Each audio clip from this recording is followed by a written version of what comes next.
shutdown effects on the American people will come as no surprise. All week, as we've stood on the floor and begged our colleagues to come to their senses, Senate Republicans have described exactly what this will mean. For America's men and women in uniform, shutting down the government means delayed pay. For the many thousands of civilian employees who support their missions, it means furloughs. And for the families of fallen heroes, it may well mean a freeze on survivor death benefits. For veterans who rely on our promise of care, shutting down the government means threatening their access to treatment. For so many Americans struggling with opioid addiction, the same is true. Thanks to the Democratic leader's decision to filibuster an extension of the state children's health insurance program, low-income families will slip closer to losing health coverage for their kids. And in many states, this is an emergency. I'm having trouble understanding which one of these outcomes my Democratic colleagues could possibly be proud of.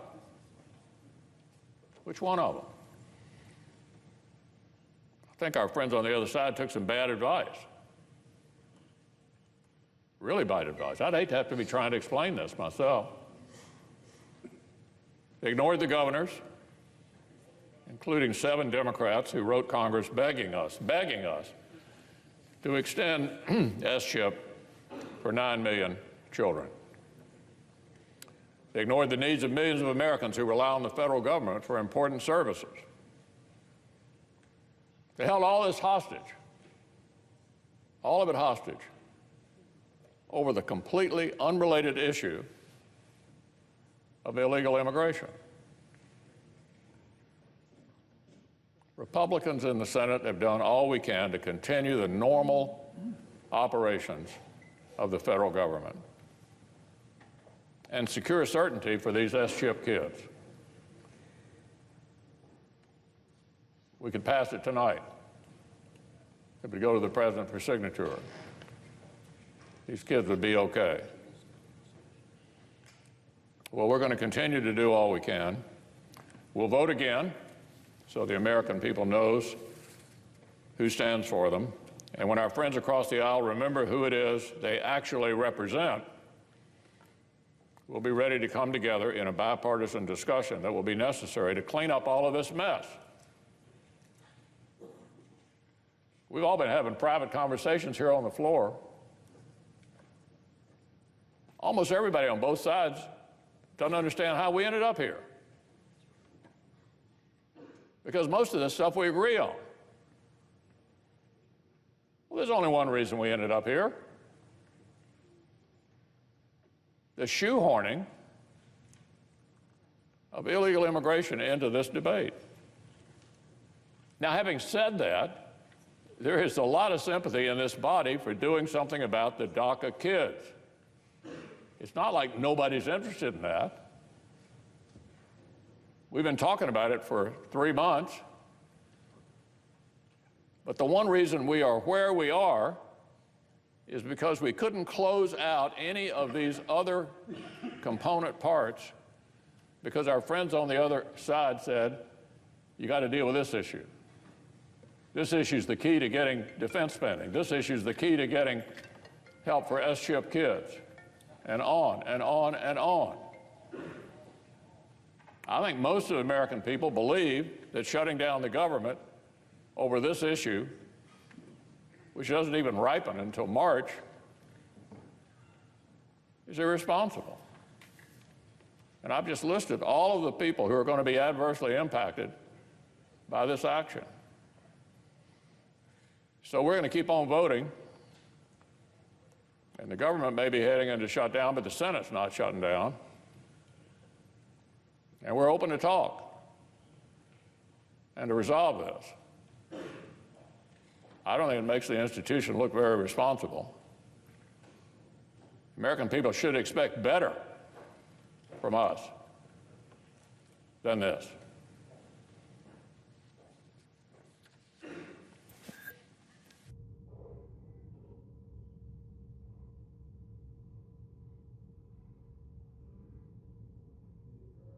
Democratic leader.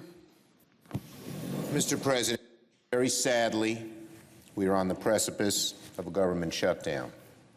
The majority leader only just allowed us to vote on a continuing resolution that he knew lacked the votes long before this hour. It's not just Democrats who oppose this CR. Several Republicans did as well. All of today, Mr. President, we have endeavored to reach an agreement with President Trump and the Republicans that would have not only spared a government shutdown, but cemented an agreement on spending caps, including those for our military, the health care issues, disaster relief, and immigration issues. President Trump reached out to me this morning, to invite me to the White House to talk all of these issues over, and I accepted. We had a lengthy and substantive discussion. During the meeting, in exchange for strong DACA protections, I reluctantly put the border wall on the table for discussion. Even that was not enough to entice the president to finish the deal. Many Democrats don't want to go that far on the border. Many Republicans don't either. But we were willing to compromise with the president to get an agreement. In the room, it sounded like the president was open to accept it. This afternoon, in my heart, I thought we might have a deal tonight. That was how far we'd come. That's how positive our discussion felt. We had a good meeting. But what has transpired since that meeting in the Oval Office is indicative of the entire tumultuous and chaotic process Republicans have engaged in the negotiations thus far. Even though President Trump seemed to like an outline of a deal in the room, he did not press his party in Congress to accept it. Speaker Ryan and Leader McConnell, without the commitment of the president, would not agree to accept anything either. What happened to the President Trump, who asked us to come up with a deal and promised that he'd take heat for it? What happened to that president? He backed off at the first sign of pressure. We had the outline of a deal on caps. We had the outline of a deal on health care. We had the outline of a deal on immigration, the toughest issue. It was real.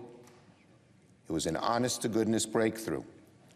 We could have passed a short-term extension of funding so that we could cross the T's, dot the I's, and be done with it all.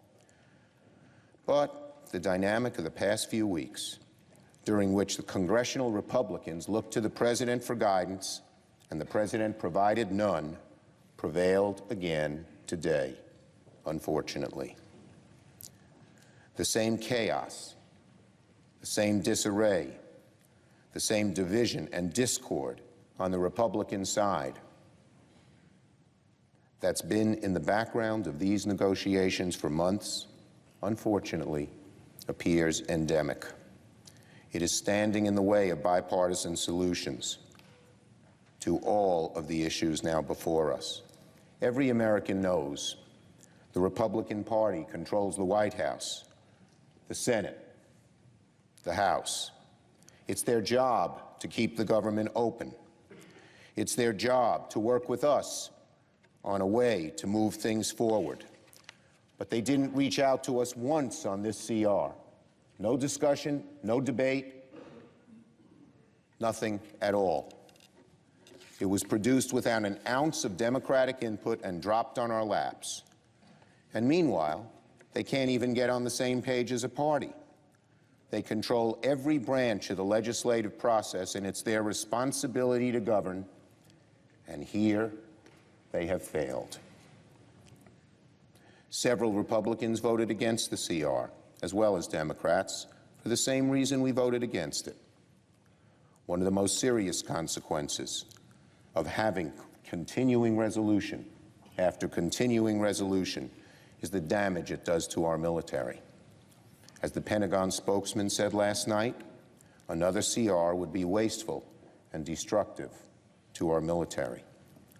The Navy Secretary said that because of CRs, the Navy has put $4 billion in the trash can, poured lighter fluid on it, and burnt it. That's the Navy Secretary, because what you have done. This is no way to conduct the nation's business. Republicans know it, Democrats know it. The American people know that this party is not capable of governing. So where do we go from here? I believe many of my Republican colleagues sincerely want to get a deal. I know their hearts are in the right place. I know they lament the fact that we now accept brinksmanship where bipartisanship used to be. In the past, there was always discussions in these issues. Everyone knew in the Senate you needed both parties to work together. None of that happened here today. Now, all of this problem is because Republican leadership can't get to yes because President Trump refuses to. Mr. President, President Trump, if you are listening, I am urging you, please take yes for an answer. The way things went today, the way you turned from a bipartisan deal, it's almost as if you were rooting for a shutdown. And now we'll have one. And the blame should crash entirely on President Trump's shoulders.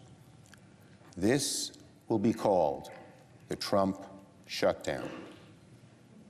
This will be called the Trump shutdown because there is no one who deserves the blame for the position we find ourselves in more than President Trump. He walked away from 2 bipartisan deals, including one today in which I even put the border wall on the table. What will it take for President Trump to say yes and learn how to execute the rudiments of government? Tomorrow marks a year to the day President Trump took the oath of office on the Capitol steps. Unfortunately, a Trump shutdown would be a perfect encapsulation of the chaos he's unleashed on our government. Instead of bringing us all together, he's pulled us apart. Instead of governing from the middle, he's outsourced his presidency to the extremes. Instead of living up to the great deal maker he marketed himself to be, he's been the single driving force in scuttling bipartisan deals in Congress. And now at this late hour, his behavior is on the verge of grinding our government to a halt, a Trump shutdown.